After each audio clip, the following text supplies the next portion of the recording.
think we'll get started soon. Thank you everyone for coming today to the final session of the League for Civil Discourse Fall Symposium of Ideas. My name is Ajay Proth, and I'm the head of the League for Civil Discourse, and today with our student panel, I'm grateful to be joined by my leadership team of Reza, Tui, and Quinn, who have been so helpful in preparing for this entire symposium, putting it together. And also before we get started, I wanted to thank Dr. Randolph for all of his help as our faculty sponsor. I really can't stress how much we appreciate his guidance and willingness to dedicate his time for this initiative. So we wanted to thank Dr. Randolph quickly. And I also wanted to thank Ms. Sterling, who has been super supportive of this entire planning process. And I want to give a huge thank you to everyone here. Thank you to you all for being here. This Fall Symposium of Ideas reflects the goals of our student group, the League for Civil Discourse, which aims to spark civil and healthy dialogue, debate, and discourse on pressing topics that affect our world and our generation today. Today we'll be asking questions that we as a group have thought about, and later opening the floor for additional questions we had. And so with that, without further ado, we'll get into the exciting part. And we have an amazing speaker to learn from today, Mrs. Lin Song. And Mrs. Song serves Ann Arbor as a city councilwoman. Prior to becoming councilwoman, Mrs. Song has worked in the nonprofit sector for over 20 years, supporting causes like child advocacy, public schools, anti-trafficking within international adoption, and tech startups.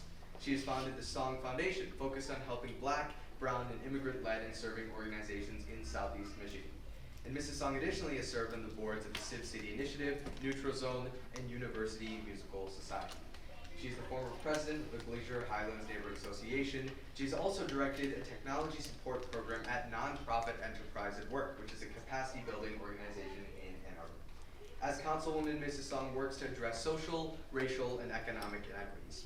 She believes the government should work for everyone and has made it a priority to listen to the people of Ann Arbor and work with city officials to better the lives of our community.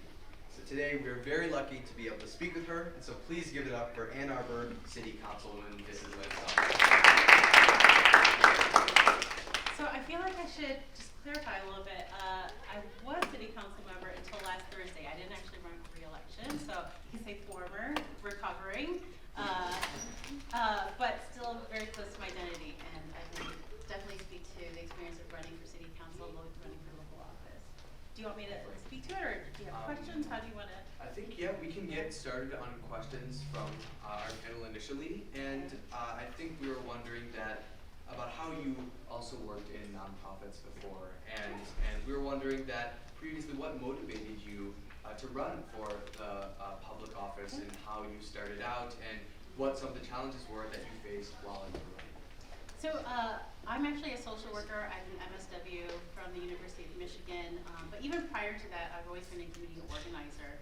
I went to the University of Michigan. I have a political science degree. I used to run Model UN, so I was Secretary General at UMN. I know, the Model UN geeks always you always reveal yourselves when I say that. When I went to the College Democrats meeting before the election here on campus, I told them it was actually my first College Democrats meeting because I was a Model UN geek. So always politically active, always politically aware. Involved in nonprofits. I did everything from my field work in Southwest Detroit at Latino Family Services. I ran a mentoring program for girls adopted from Asia. I've done everything in the community that I could. It's hard, if you see something, it's hard not to react to it.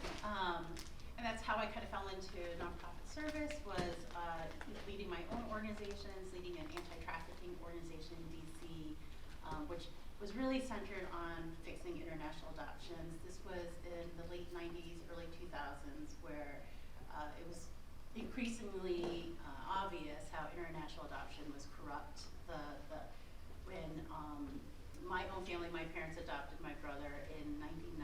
He was 12 years old, from Vietnam. My parents and I learned about how children were coming into care, infants were being bought from poor parents and sent in countries like Vietnam, Guatemala, Cambodia. So my interest in nonprofit work was to fix that problem. Personally, in our family, was to understand, how did my brother come into the adoption system, and how did the infants from his orphanage come to, the adoption process was like $35,000 to $40,000. Meanwhile, if you actually interviewed families in a lot of these countries, including Vietnam, they only needed $20 a month to be able to afford formula, right? To be able to keep their children. So my interest has always been in listening to people, listening to vulnerable people who wouldn't otherwise share their stories. I'm very comfortable talking to everyone. I know Quinn will tell you I was a little late today because I do talk to everyone. I was on campus earlier. And then also just trying to understand the systems that they're exploiting them, and how to advocate for them. So in the international adoption anti-trafficking work, that led to me working with this agency that worked with the State Department, the FBI, with immigration, and basically also state attorney generals from around the country to investigate and indict American adoption agencies that were basically bribing international officials and judges in these funding countries in order for adoptions to happen, right? And also ratifying an international convention, the International Hague Convention on Intercountry Adoption, which basically said, even if you are a poor parent in a poor country, you have rights to be able to parent your child. And that country is responsible for setting up social systems like foster care and adoptions before this child is sent abroad, right? So ensuring the rights of vulnerable women, children, and not immediately jumping to the idea that a child is better off in a wealthy country, in a wealthy family. I did that work for about 8 years, and then I was just telling another group at one point. Guatemalan attorneys were very upset about my advocacy and this group's advocacy. We were getting death threats. So I will probably never go to Guatemala. Quinn, we will never go to Guatemala. But that really brought me to figure out some work here domestically. And that really coincided with some local political work. 2016 was pretty fraught. I told the kids we will probably welcome a woman president, and I thought running for local office would be exciting, especially since in 2012 local residents had voted against a library bond to actually rebuild the downtown library. We have sewage overflowing the first floor pretty regularly. That building has never meant to accommodate all the programs downtown. We have about 3,000 to 5,000 people come to that downtown library every weekend. If we're a city that votes against building a new library, then what kind of city are we? You know what I mean? And that really annoyed me to no end, because I thought the city is a city about learning. We're an academic community, but we all fell prey to this campaign where the people against building the new library had a campaign that said, "Save the library." Vote no to the library bond. Vote no to new taxes. Save the library. It was so clever. Everyone's like, I want to save the library. I will vote no. So here we are in 2024. We will probably build a new library start the process to build a new library next year. Will probably be 15 years since that bond failure. But it all started with me being really annoyed with that. In 2012, running for office in 2016, doing all the things I wanted in the library, because the library is I think, well, one, the Ann Arbor District Library is one of the top library systems in the country. Two, it builds branches throughout the community so that it's accessible. Three, it's responsive to community needs. So this is where we have ESL classes for undocumented folks. I am an ESL learner as a firstborn American of refugee parents. So I know having access to these programs is vital for academic success and economic stability, right? The library was also responsive to George Floyd's murder, so we had unbiased training for all the managers and trustees ourselves, and we started digging deeper into understanding Black history in Ann Arbor and building an archive of testimonials and understanding public safety, policing, action that's been historical to Ann Arbor. So that was the library, and then 2020, I ran for city council because I thought I did all the things I wanted to do at the library. And I felt like my current representative, who was a Republican on city council, last standing Republican on city council, had been on council since, I told the kids, Miss Jane had been on council since before mommy went to prom. So it'd been a while. It'd been a really long time since I was at prom. And turned independent, turned Democrat to primary me, which meant that she became a Democrat in order to contest this race. I won 60-40 and pretty handedly, came in during the pandemic, and I really loved coming to public service at this time because this is where local municipal action was essential in response to the pandemic. A local Black leader had told me she had lost 30 family members and church members, right, to COVID. And you knew essential workers were struggling, and you knew it impacted Black community members more than white community members. And when I ran in 2020, I ran, and I had a poster behind me in Zoom meetings, and this was based on pre-COVID public health data that the university had published, where it showed the life expectancy differences across zip codes. So the life expectancy difference between Ann Arbor and Ipsy Township, between a white and Black resident, the difference is 9 years. And Quinn was 10 years old when I ran in 2020, so for me that was like a whole child, right?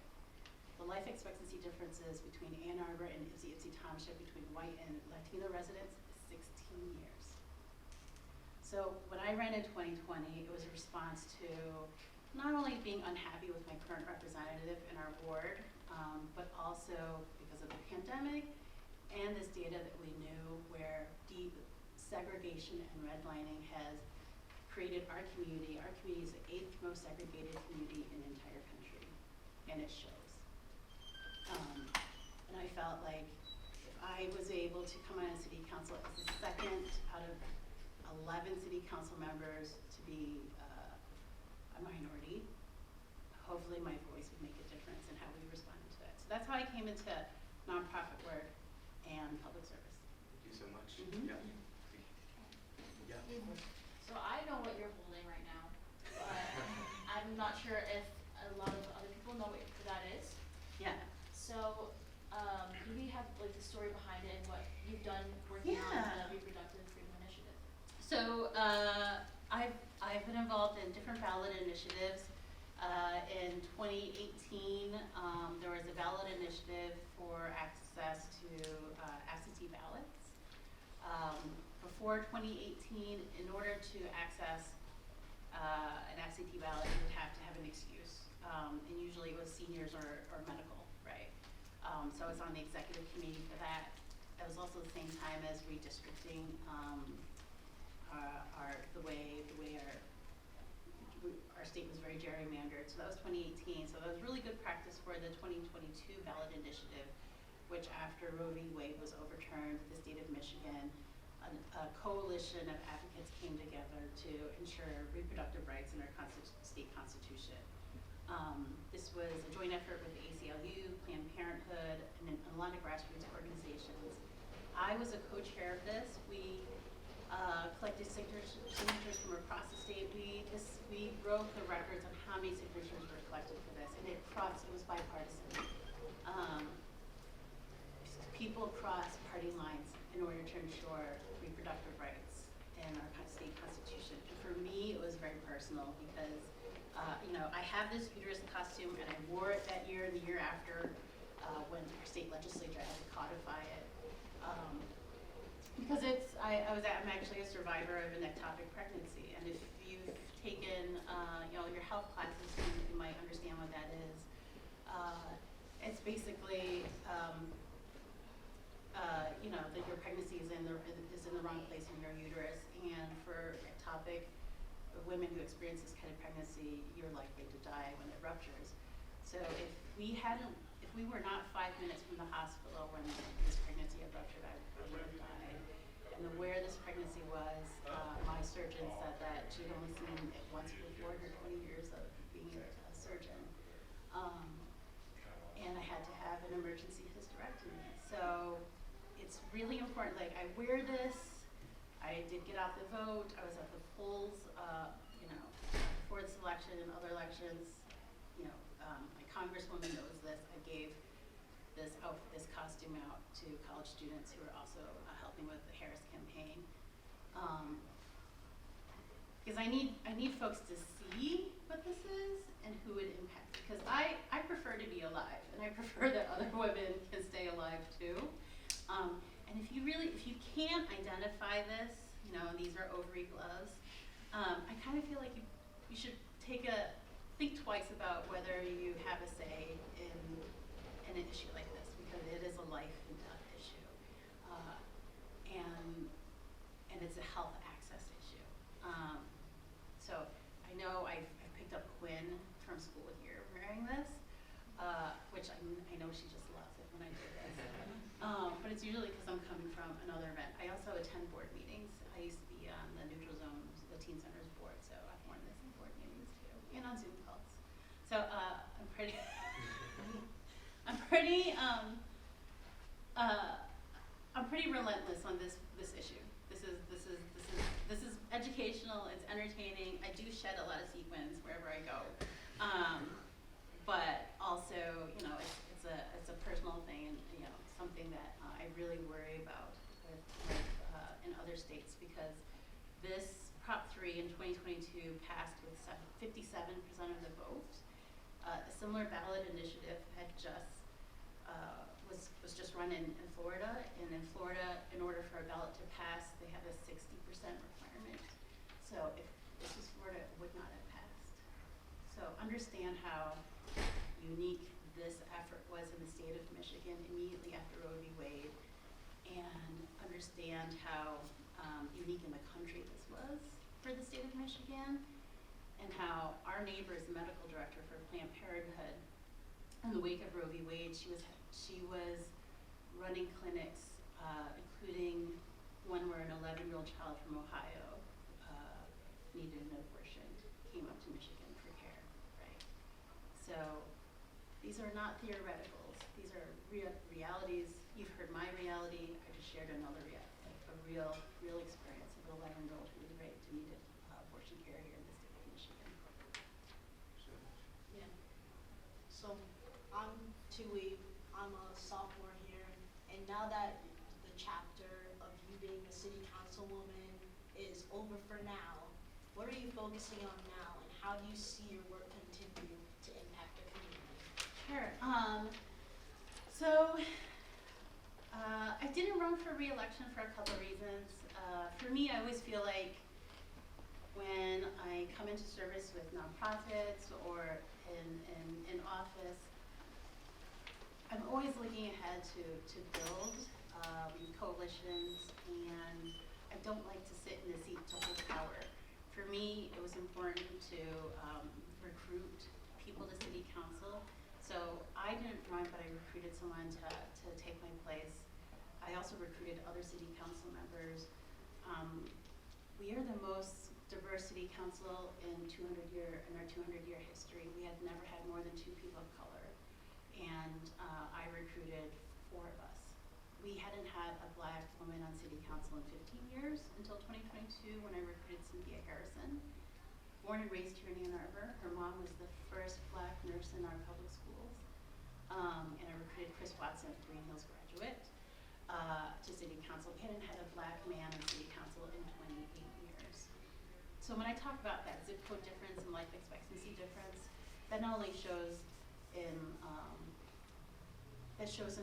that's a reflection of political representation, political will, and prioritizing communities. So I did not run for re-election because I felt like this is where you don't pull the ladder up behind you. You welcome, and you find out who's missing from the table one. You find them, and you convince them that collectively we can do this work well together. So while I was on council, housing was a #1 policy issue for me. I had mentioned that my parents were refugees, which meant that when my parents came to this country, they came with nothing. My father was a janitor, dishwasher. My mom had a kid.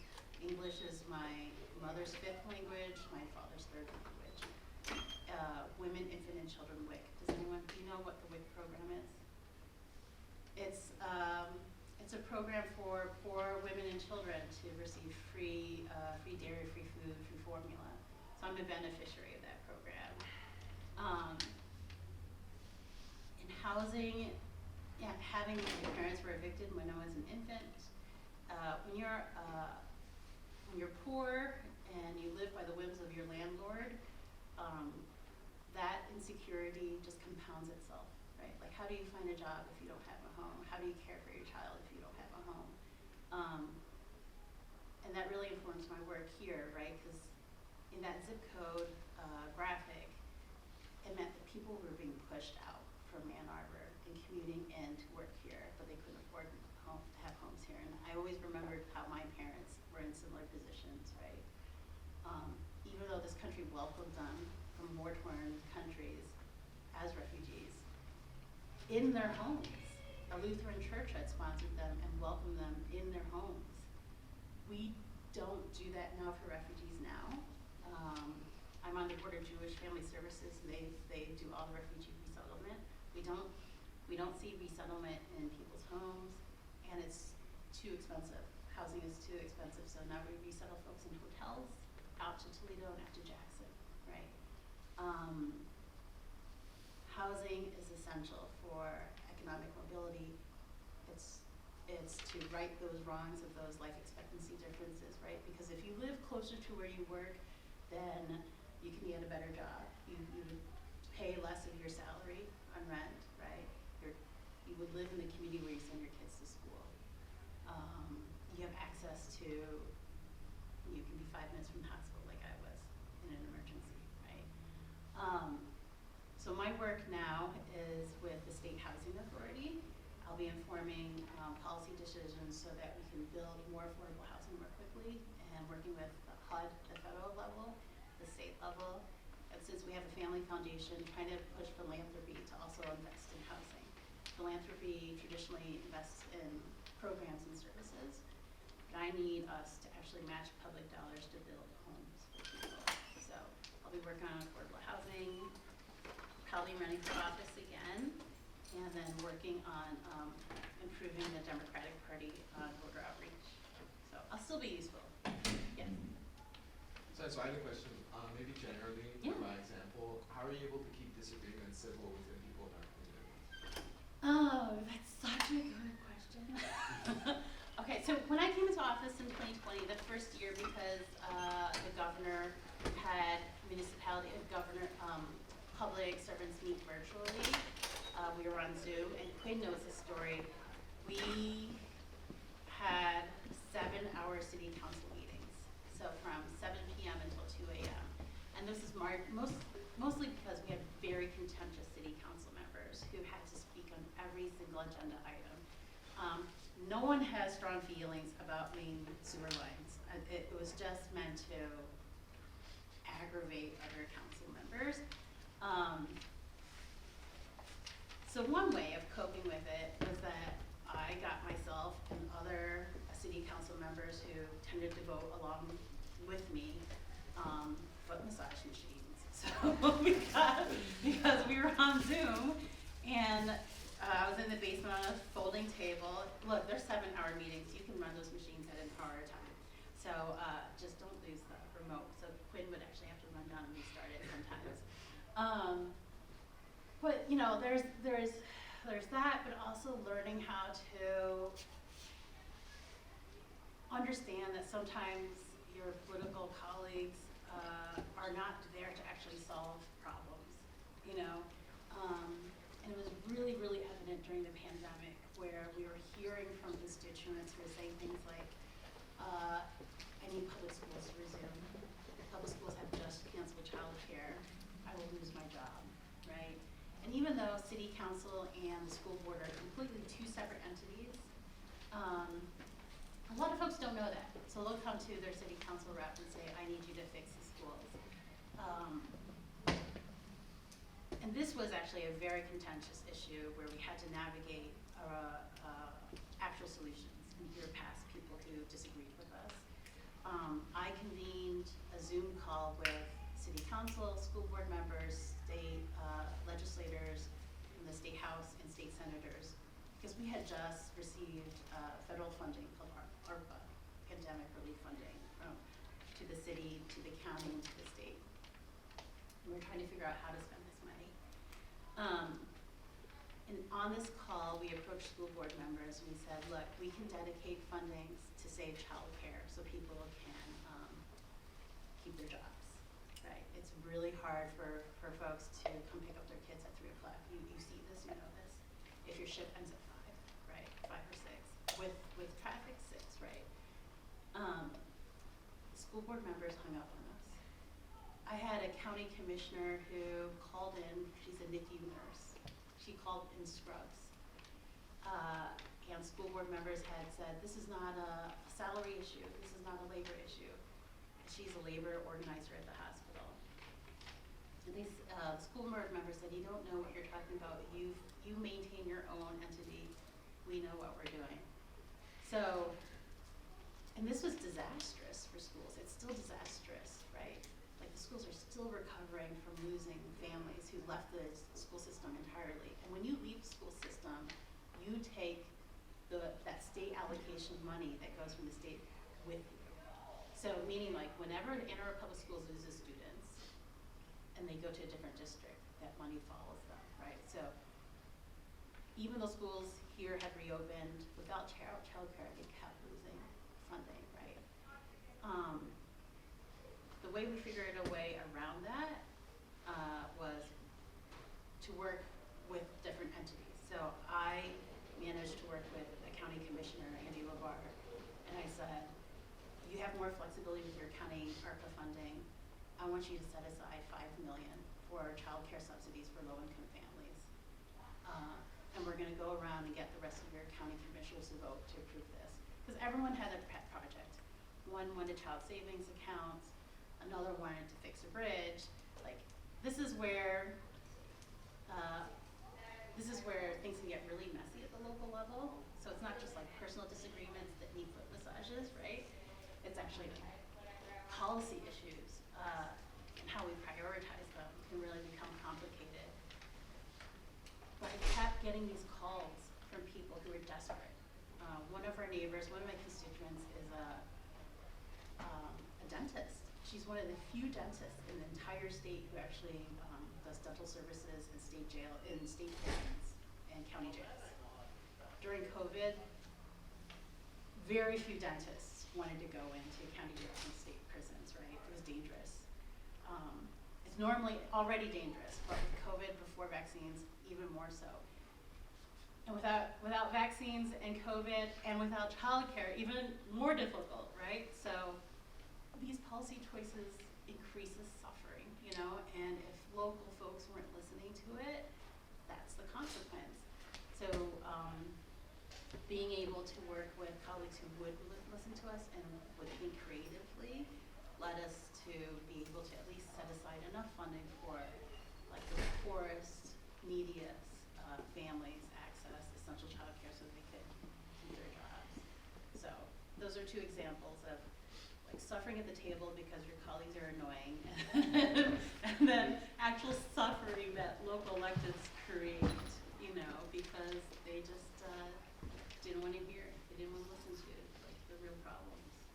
Would you say maybe something else would be the Yeah. example of your most challenging thing you had to face and how you navigated it as a council? So one of the things, I mean, I also had my pet project that I wanted funded with COVID relief funding, and that was a guaranteed income program. This is something that you see in other states and other cities. Stockton, California had started it, Montgomery, Alabama, where public dollars are set aside to a certain community just to stabilize them, and it's different from welfare, it's different from other subsidy programs in that it's cash assistance. And the belief is that the barriers are so high to qualify for a lot of these programs that it's punitive and it prevents people from accessing the help they really need. So with cash assistance, folks know what they need and they don't need to have it vetted 3 times over, right? So a guaranteed income program with $1.6 million from this ARPA relief program is being deployed right now. So it's the first guaranteed income program in the state of Michigan. And it's for low-income Ann Arbor residents. It's $500 a month for 2 years. It's being implemented by U of M Poverty Solutions, which is through the policy school here. The intention is that, and what we've seen in results in other cities and other states when they do this, is that poor families will use it to pay down debt, to pay for rent, to avoid eviction. They'll pay for childcare, they'll pay for transit, and a good majority will be able to access better paying jobs. If you look at like the greater costs, when folks need more assistance, it's very, very little to be put towards this effort. And the reason why this was challenging was that the entire city council was in support of this until 2 days before the final vote to dedicate this funding in our budget. I had council colleagues call me and say, hey, no one asks for this, so how about we put this money towards road repair? So when I talk about identity informing my work, this is what I mean. Because who comes to city council? We meet every other Monday at 7 p.m. in City Hall chambers. You can Zoom and call in with public comments. You can email and you can call your rep. But to know that you actually have to call the clerk at 8 a.m. that day to be on the agenda, to know that you have 3 minutes to speak, to know that we can't respond to you when you give your public comments, it's a whole process, right? The only people who come to city council reliably have been a Holocaust denier who comes and tells us to deny the Holocaust, and white retirees who tell us we need to fix the roads more quickly, right?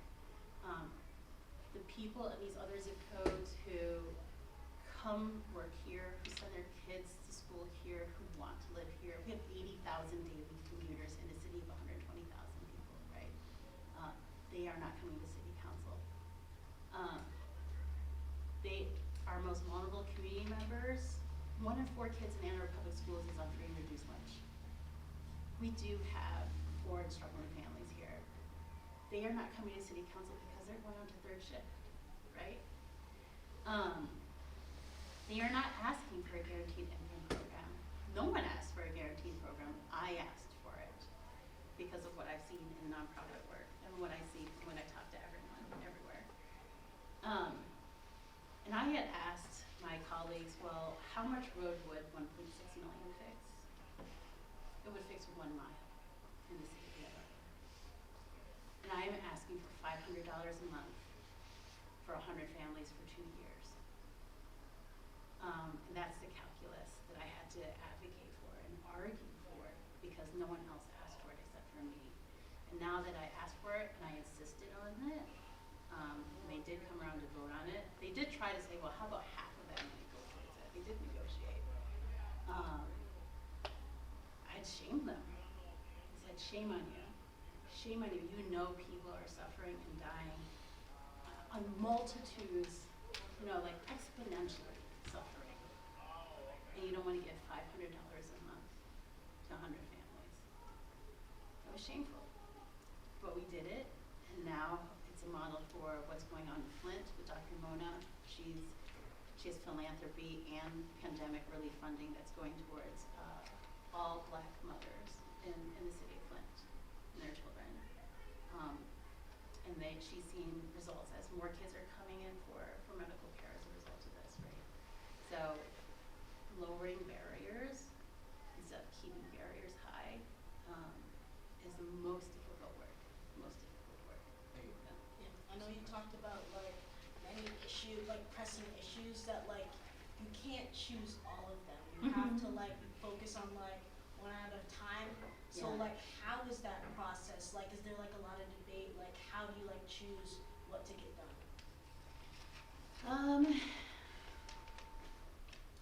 These city council agendas can be pretty long or pretty short, and it depends on the time of the year, but if we're coming into the budget cycle or not. For me, housing coming into city council has been the top priority.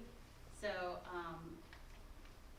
I think choosing my battles and then understanding what the departments needed within the city and what the city administrator needed been really important in figuring how to prioritize policy issues, policy votes, and budgeting. So first, for folks who don't know, the City of Ann Arbor, we have a mayor and 10 city council members, two reps for each ward, and there are 5 wards. But we are a weak mayor city, meaning that the person who actually calls the shots and implements all the work as the city administrator. So it's kind of like superintendent in public schools, the person who manages the budget. And then the elected officials are the ones who manage the city administrator. So contrary to popular belief, the mayor does not, he has veto power, but he does not prioritize the agenda and policy issues. So for me to prioritize things, it really had, again, it goes back to housing, always housing and social services, what the departments needed, and then transit. So choosing my fights has been, if we can build more affordable housing, how we finance it, where does it go, is really a huge issue in Ann Arbor and actually in the country. Does anyone know what NIMBY stands for? Have you heard this term? What is NIMBY? Not in my backyard. Right. Except, could you? Yes. So not in my backyard. And then the alternative is YIMBY. Yes, in my Yes, backyard. in my backyard. So this city council is 11-0 YIMBY. This is pretty unheard of.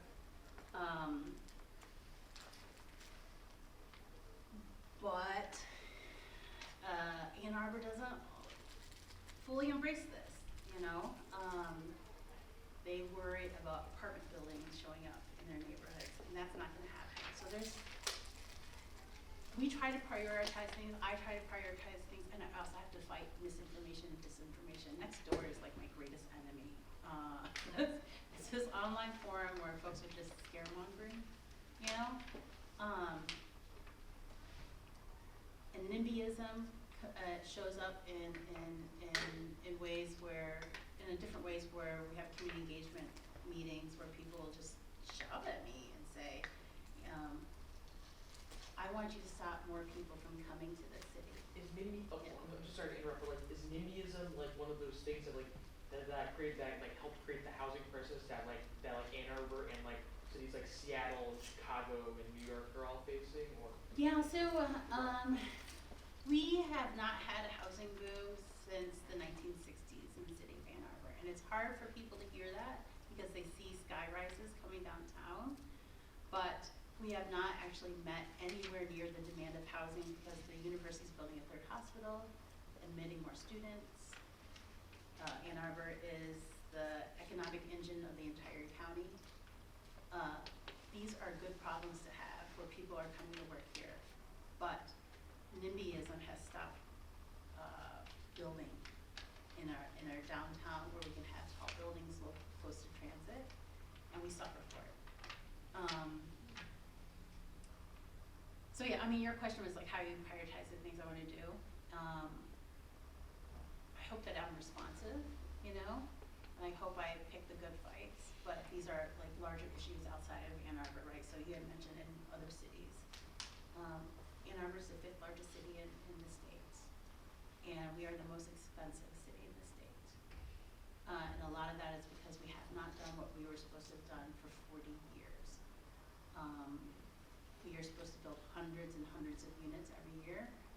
When I came into council from 2015 to 2020, where we had a report saying we needed to build hundreds a year, we built 50. So housing affordability is compounded many times over the more we listen to NIMBYs who say, I don't want this low-income senior center coming next to my neighborhood. I don't want this 5-story building coming because bird migration patterns will be disrupted and they'll fly into the building. These are real things people say. I don't want those people to move into my neighborhood. I don't want more people to live in the city, come to the city. We don't have room here in Ann Arbor. But apparently we can accommodate so many people every football game to come here. A lot of people come. That stadium fits 100,000 people. We're okay when people come and shop, eat, and work here. we need to be okay for people to live here. So yeah, I wanted to open the floor up for questions and Yeah. discussion. So yeah. So I noticed that you said you did Model UN, and like I love doing Model UN, and I wanted to ask what one of your favorite parts of doing Model UN was, and how Yeah. it kind of like tied into what you do now in the community.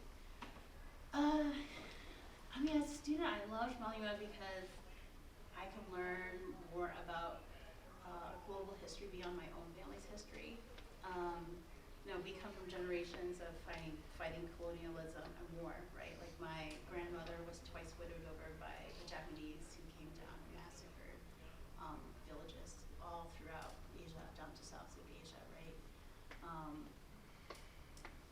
And then there was the American War, and then the communists took over Laos from where my mom escaped from. So I wanted to understand conflicts on a global level. At the time in high school, you know, Sarajevo was, you know, was happening, and I did high school in Dearborn and then in Canton. And because I'm an ESL learner, it was a good way to honestly understand what white people are talking about. You know, like if you're a non-native English speaker, it's very difficult when you have parents who are also non-native English speakers who don't have.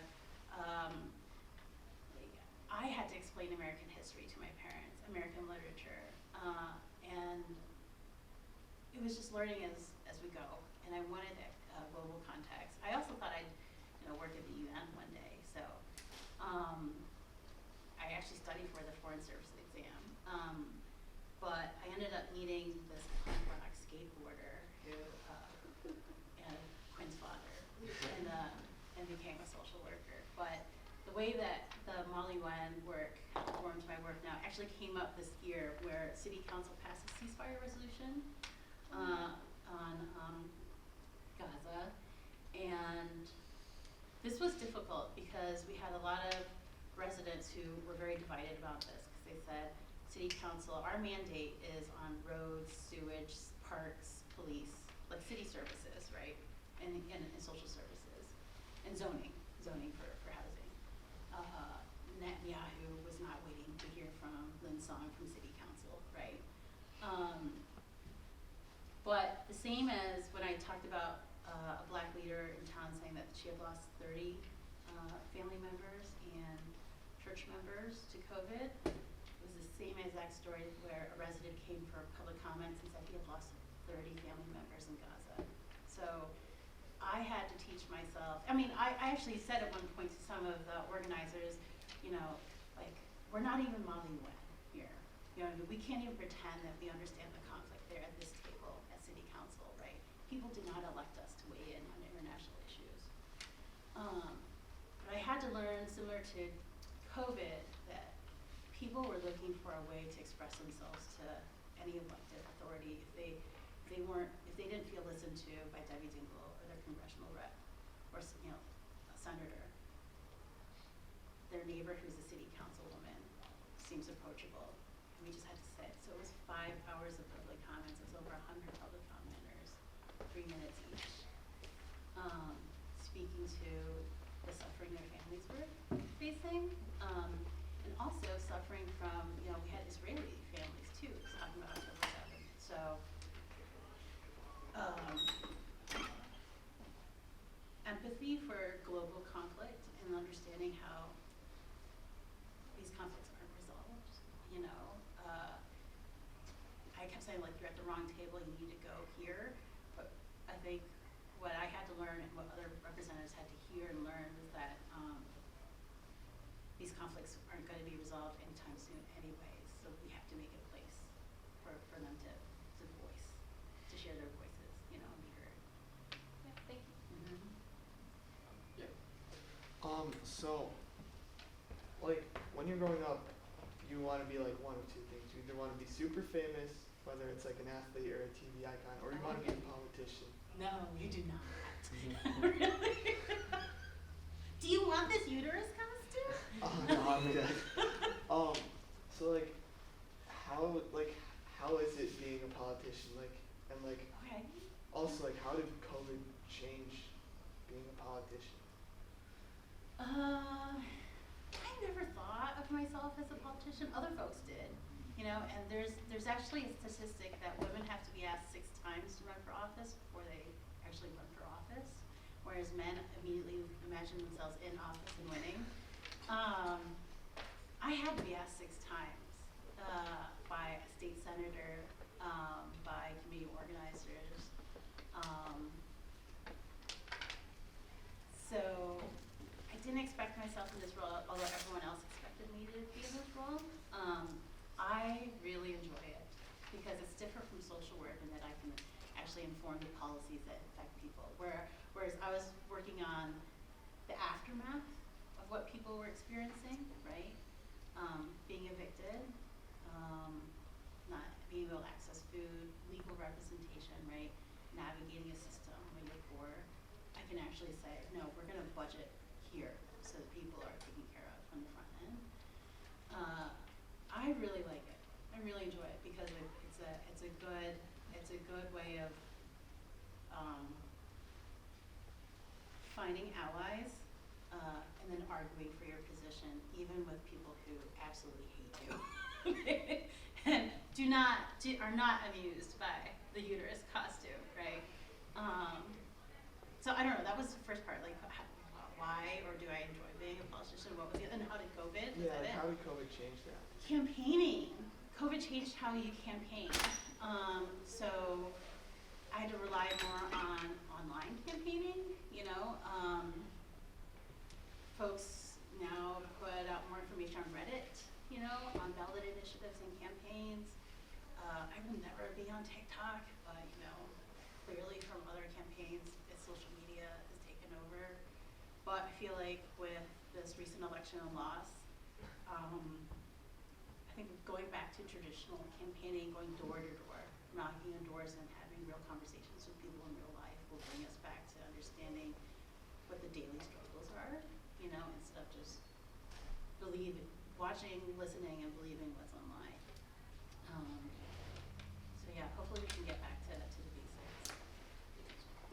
All right, I have like 2 questions, although they're kind of related. I want your 2 cents on 2 different things. So Okay. the first thing I want your 2 cents on is the school 25 million budget shortfall. Yeah. You mentioned that the school Yeah. board was in charge of that, and we're talking about how they kind of messed up. So I want any other 2 cents I want to do as like you're a Democrat. I want your 2 cents on like the 2024 election and the Kamala Harris movement.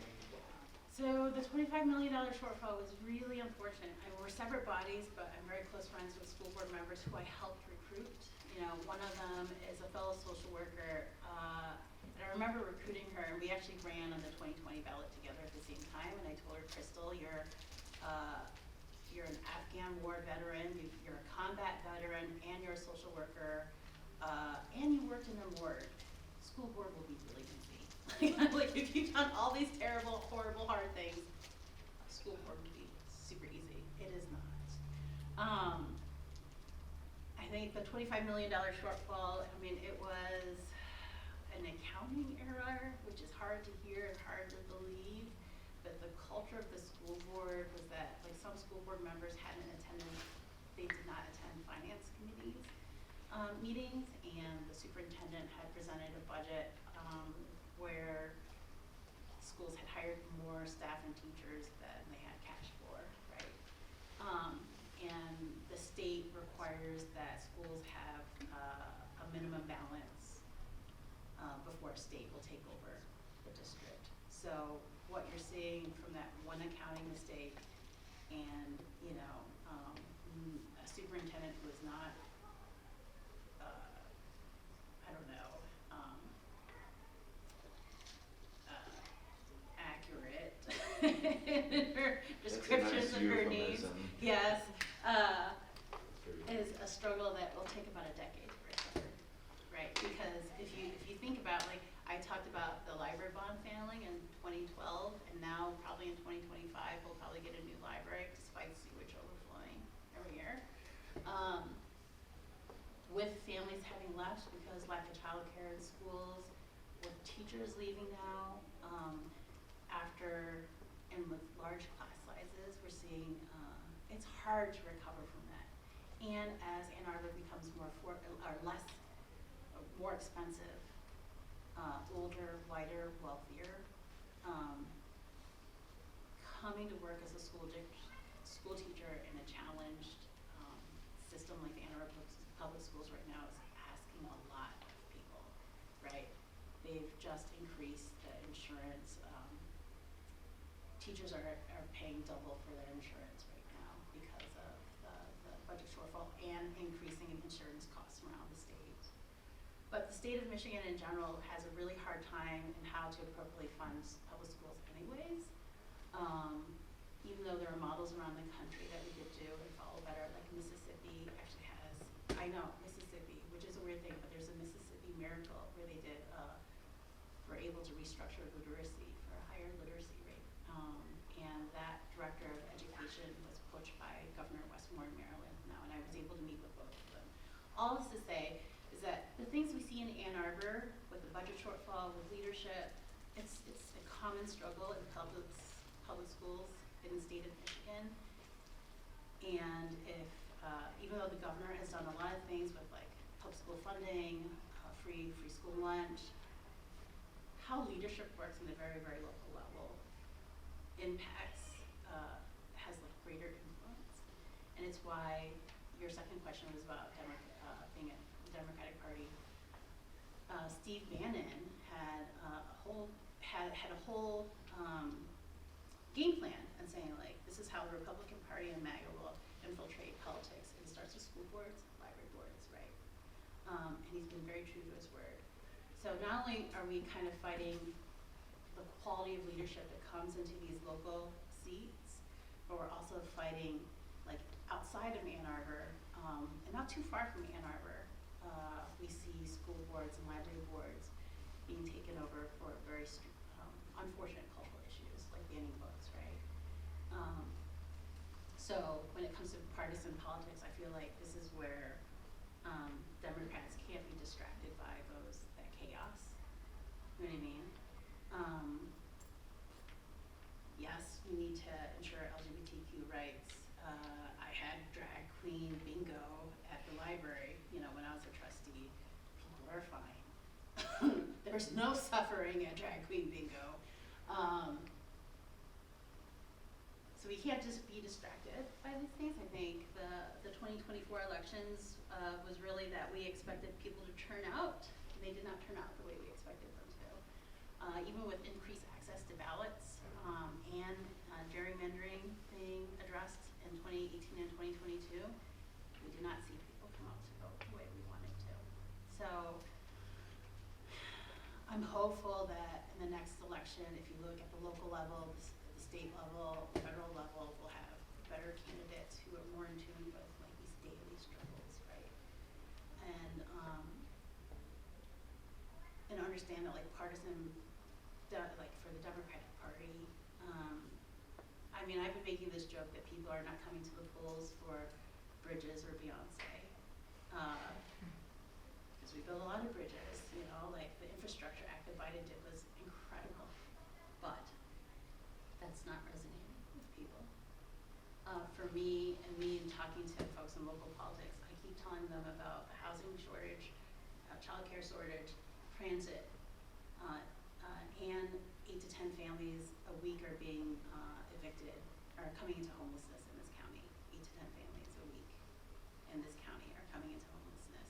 So the Democratic Party understood like, the daily costs and challenges to staying within their homes and the cost of that. I think hopefully we would have had a different outcome. Sorry, this is super depressing. I'm actually very hopeful. Yes. Yeah. As youth, what do you think we can be doing to help? I mean, take over. Like, replace us. Understand how systems work. You know what I mean? Like, I'm really glad young college activists came for the ceasefire resolution. I kind of wish they also came when we passed police budgets, when shelters come and advocate for more health and human services funding. I wish people would come to denounce the Holocaust denier when he comes and gives public comments. I got pretty heated last year when he came at one of our meetings that I said, every time you come, I'm giving $1,000 to Jewish Family Services. And that's basically my entire city council salary of $4K a year, right? I would love the next generation to not wait for an election cycle to become involved. And I want you to volunteer at a social service agency to understand communities that are entirely different from your own upbringing and background. I think that's really it. Just show up for the community, you Any know? specific recommendations of like food gatherers for instance? I mean, food gatherers is great because food costs are really, really high. Meals on Wheels, so delivering meals to seniors. We just passed a senior millage here in Washington County, which is a huge relief to agencies because we have seniors being abandoned at hospitals, at hospice care, because there are families who can't afford to care for their senior parents or grandparents, right? And senior services are very expensive so I would look at Ozone, I would look at Avalon Housing, I would look at Alpha House, which is the only multifamily shelter in town. That shelter can only house 13 families at a time, and I just told you 8 to 10 families are coming into homelessness a week. So I am very dedicated to the housing crisis. I would hope you would consider, volunteering for housing organizations and understanding this, and also fight against NIMBYs, honestly, because at these meetings and on these votes, it's generally people who are saying, if you allow more housing to be built near not even in my neighborhood, near my neighborhood, my home value will go down. Ann Arbor's home values will never go down. We have less than 1% vacancy rate in our rental market, right? That's not healthy. I would love it if you came to county commission meetings, look at the county health department meetings now, because apparently we have a new leader in in our national health response now. I think our Jr. is now going to be, yes. So vaccine denialism, health science denialism will come back. One thing that I would also encourage you to look at is one local resolution I did was condemning anti-Asian hate. So early in the pandemic, I had residents who, older Asian Americans who were being spit on by people and told to go back to where they come from, and that they blame them for bringing COVID to this country.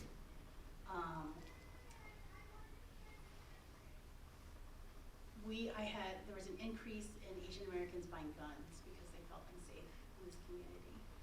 They felt like they were going to be attacked, right? They had people who were staying home because they were worried for their safety. I wrote a resolution condemning anti-Asian hate modeled after Senator State Stephanie Chain's state resolution. And it also condemned white supremacy. That's the only difference, is I slid in a little things, and we also condemn white supremacy. And I had a colleague who really argued against that and said, I condemn all supremacy. I need you all to understand there's only white supremacy that works in this country.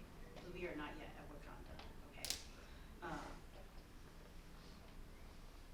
So just understand, there's social service needs, right? There's also, I need you to understand how hate plays into politics, and will come back. Like anti-immigrant, anti-Muslim, anti-LGBTQ, all these sentiments are coming back. I met with the National Policy Director for the ACLU 2 nights ago. A lot of this will be going through the courts. So the Trump campaign spent $70 million on advertising on campaign ads against trans. That's right. And they come through with their promises. So I would encourage you to volunteer and see what you can do with these communities who will be targeted. Thank you, Mrs. Song. Yeah, it was super valuable to hear about how you have these conversations, and one of our main goals is to address polarization and have civil discourse, at least least in our school and our community. And so we feel that you helped us kind of reach that goal, become closer to that goal. And so thank you. I think I'm aware of times. Thank you for your time today. Thank you for coming and speaking with us and answering questions. If we could all give it up.